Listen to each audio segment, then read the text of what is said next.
به مجارد دگل برس علی شمدین اندام مکتب سیاسی پارتی دموکراتا پیشورو یا کرد لسوریا و نونر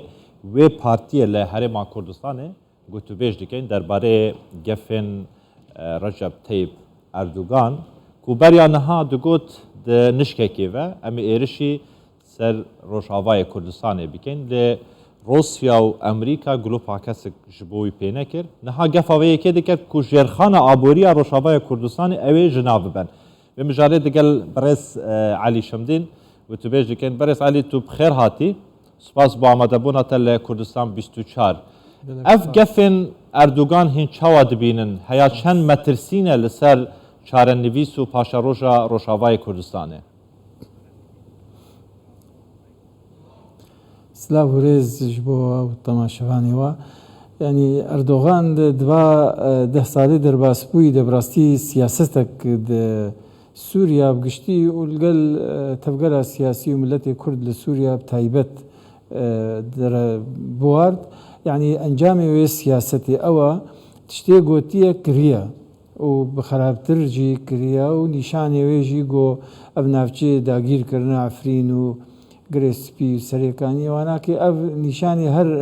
اردوغان قف خوارنا وكريار جي جيب جي كرنا باش نخستيج بوي يعني اگر جارك تي وفشارك ناف دولتي سر اردوغان تشيد بي گناه لقفا خو ببي سريجي بلام خلق كرد لسوريا لروج افا يعني جهانا وي باوريه اردوغان جو قفاجي دخوي وكو جو يعني درباست بي وكو جو جيب جيت كي يعني اگر جيب جيجي نكي الجم ملتي كرد لسوريا تي واتي جو اردوغان ويتشتكي بكيجبو وي براستي اردوغان سياستك دائما شاندن تني يك امان جاويه جو اوجي تغييرك ديموغرافي سرانسر سينوري روج آوا لقل كردستان تركيا يعني الآلية تركيا دولتها تركي يعني ويدي تغييرك ديموغرافي تيدتشي بكي وتأستك يجيكي مخابن أو أرمانج جيب جيكريا ل 2018 و 2019 و 2014 و 15 اوانه گف ل روشاوای کردستان دخوارن و گف علمی بونا پراکتیک هرش سر روشاوای کردستان کرن سرکانی و گریسپی و عفرین کد دسته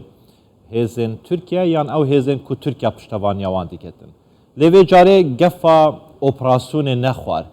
یعنی هندوی باوری دانه اردوغان همان اردوغان 2015 و 18 و 19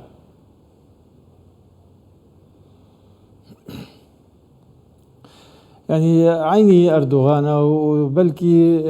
هنكي خرابتر جيجبر فاکتر کی دی لیزه دبو یگو هلبجارتنی ترکیه نزیک بونا او جیکی بکاته رب زمان را بازدانیت که خوازه بری هلبجارتنا يعني كاربي رولكي بليزي روج افادا لديجي كرد كاربي دنگي خوال تركيا الجم دنگدري تركي زيده بكي ايويناكي راست شوية خود گوهري پیشتر درباس بو داگیر کر فشارک ناف دولتی نرازی بونک ناف دولتی هبو براستی اویجی کی هنکی آستانگیل بروی چه کنش بوه چو شوی دیتر ایگو کارب سیاستا خو جیب جیب که اوجی کی فروکه به تیار بون و زانن به چی ضرر جی کی گهاند و نتنه گهانده کسا و کوملگا گهانده يعني بنیاد تحتی کردستان سوريا جي غازي ليدا جي نفطي ليدا يعني او شونيغو غريداي بجيانا خلكيفا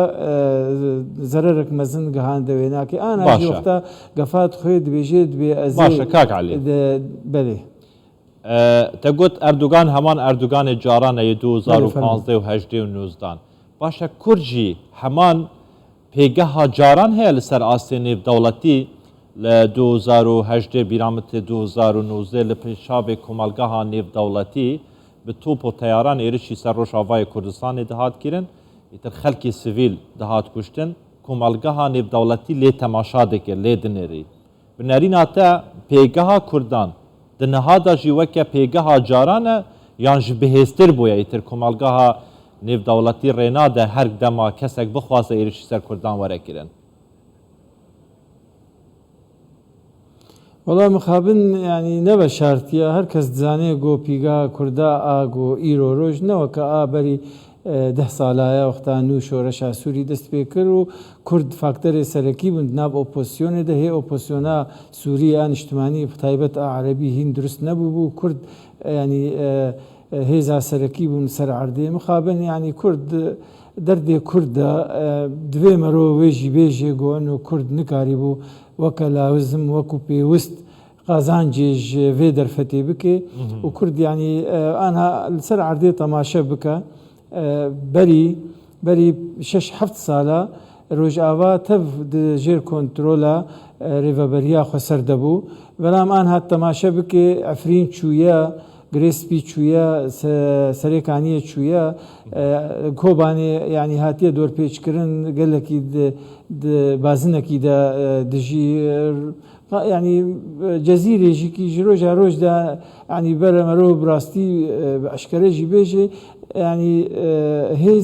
hêzê dinyayê tevlê kombûne yani ne tenê destê Kurd e belkî navçeyê Kurdî jêr desthilata rêveberiya ser de ye lê ew ê dîtirê yani gelekî mixabin ew pîge û ew wezna xwe ji dest daye tevgera siyasî Kurdî Ewate heta astekî jî xetayên Kurdan e nebûna yekreziya Kurdan wiha kiriye ku pêgehekî bihêztir nebîtin li ser astê komelgeha nêvdewletî. Pirs ev ye Kurd li Rojavayê Kurdistanê pîwîst e çi bikin ji bo vê yekê ku parastî bin ji bo vê yekê ku piştevaniyeka zêdetira komelgeha nêvdewletî hebîtin. Hûn jî weke serkirdeyek weke siyasetvanek beşekin ji Kurdên Rojavayê Kurdistanê pîwîst e hîn çi bikin? Valla yani tecrübe başûrî Kurdistan ber çavê me ye wexta got Emerîka wezîra derve a Emerîkî her du serkirdeyek mezin li hev anîn û tevgera xwe kirin yek û karî bûn bigin vî encamê got nîmçe dewletek dirustkirine. Ême jî yanî her ew rêya û xweşbextane yanî şansê baş got Emerîka ev 3 sala nûnerekî xwe taybet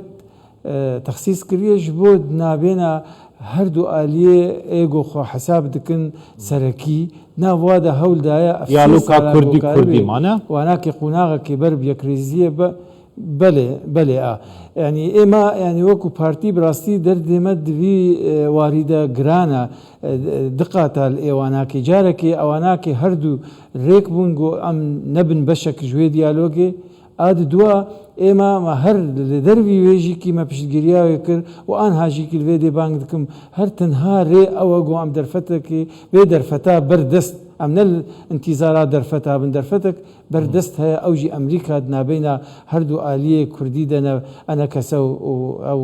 peyenekê Emerîka kariye tiştekê bi dest bixe diyaloga Kurdî da yanî berhemek duruzt bibîtin ku hêzeka yekgirtî ya yekrêza Kurdî li Rojavayê Kurdistanê duruzt bike? Nexêr tiştek bi dest nexistiye yanî tiştê balkêş ew e yanî me em yanî wek kesekî ji xwe pirsiyar bikim ez bêjim meqûl e yanî her du hêz ji dexta Emerîka pêk têne fişara Emerîka bihêztirin û a Emerîka nakin na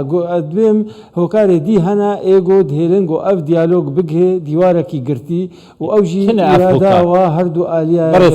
behsawan hokarane bike pirsiyarî Behsîvan hokarane bike hokar kîne kîjan hêza siyasî li Rojavayê Kurdistanê ku rêna de diyaloga Kurdî ser bike ve rêna de ku yekrêziya Kurdan durust bibe kîjin parta we ye pêşveroya Wala ez karim Kurd bikim yek xalê de ew jî ez karim wilo bêjim yanî diyar dibe got îrada wanakê a yekrêziyê destê wa de nîne we zêdetir ji wê şirûve pêwîst bê cenabê we karin ji wa pirsiyar kirin wala ew şarezatirin û bêhtir zanin astengiyê gotên pêşiya wa çi ye tij bipirsê ez ê bê hîç astendiyek tune ye dewletek wek Emerîka zûlhêz hatiye dibêje ez ê welhev bênim bihêlim hûn karibin yanî destkewtina li Rojava bi dest xwe bixin û milletê xwe ji vê metirsiyê ji vê birçîbûnê xelas bikin yanî tij me pirsê ez ê bê هیچ هۆکارێک نابێ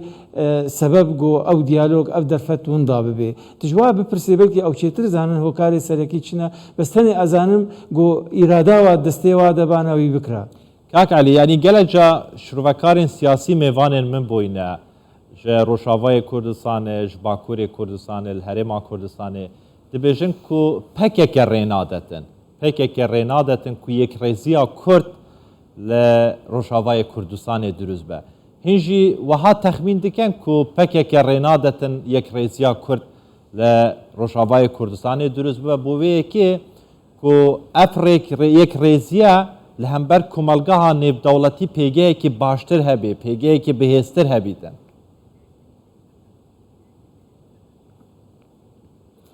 وڵات هەرێژ پەکەکەژی پرسیان لاینگەرێ پەکەکەژی پرسن ئەوێژی وەلامەک بەرامبەری وێ جەموا هەبێ وێ تێخنستێ کەس نەدیدا بەس دە ئەنجام دە ئێمە وەک هاوڵاتیکی ڕۆژئاوا دە ئەنجام دە گوناهێک هێبێ دە ئەنجام دە هەردوو ئالی هەرێکی گۆر خوا لەگۆر ڕێژەیە هێزاخوا گوناهکارت بێ مەسلێدا یعنی ئەنە کەسە نەلاوازە هێزەکە خوا حیساب دکێ تەمسیلا کورد دکێ لەناو ئۆپۆسیۆنێ کۆمیتا دەستوریدا لە ئەتیلافا سووریدا و حتا داوی ئەوژێکی یعنی سەر ئاستێ دیبلۆماسی ئەنە کەسە دەستخوا گرتیە لەسەر ئاستێ ڕێڤەبەریە و لەسەر عەردێ و دەستەلاتداریە پەیەنەکەی و پەیەدە دەستخۆ گرتیانی هەرێکێ گۆرخوا گونەهێ vê نەرێکردنێ هەلدگرێ و ئەو دە ئەنجام دە ئێمە بەێ وەکت کوردەواری دادبێژیتن کەس نابێشتێ ماستێ من یەتەرشە کەس هیچ نابشتێ خەتایەت منن هیویدارم ڕۆژێک بێتن یەک مخابن ینی مخابن سپاس بەرێز عەلی شەمدین ینی ئەو بخوا هیچ هۆکارێک gelek kerem ki afna xelas ke kak afna xelas ke kerem ke والله ئەتخوازم بێژم یعنی کی بەهانا بێنێ بەهانە ji مەسلحە و بەرجەوەندیە ملت ئێمە مەستر نینن هەر بەهاناک دبن بەرجەوەندیە ملەتێ کوردرەیە و ئەواناکێ چ بەهاناژی بێن کیژان ژواناکێ دژی ئێدی بێنێ لەجێ ملت ئێمە نەما قبول دەبێ تەنها رێیە گۆڤێ دەرفەتا ئەمریکا لێدێ قازانج بکن کاربن بگهن ڕێکەفتنەکێ تەفاهمەکێ یەکریزیەکێ و ئێمەژی وەک پارتیا پێشوەرو ڕۆژێکێ مەدرێغی نەکردە مە پشتیگیری کردە ئەم داوە دکن گۆ دۆر مێزەکێ کەسێکی دەربە نەهێنن تەف دیالۆگی بکن کار بگنە بریارێکی بگنە یەکریزیەکە یەک دەنگێکی ممکنە کاتێ مایی دەرفەتێکی دەستخۆ بخن بەرجەوەندیە ملەتی خۆ دەستخن زۆر باشە بەرێز عەلی شەمدین ئەندامێ مەکتەبە سیاسیە پارتیا دەموکراتە پێشڤەڕوویە کورد لە سووریایە و نونەرێ وێ پارتیە لە هەرێما کوردستانê gelekî spas ku li Silêmaniyê tu diyelme bûyî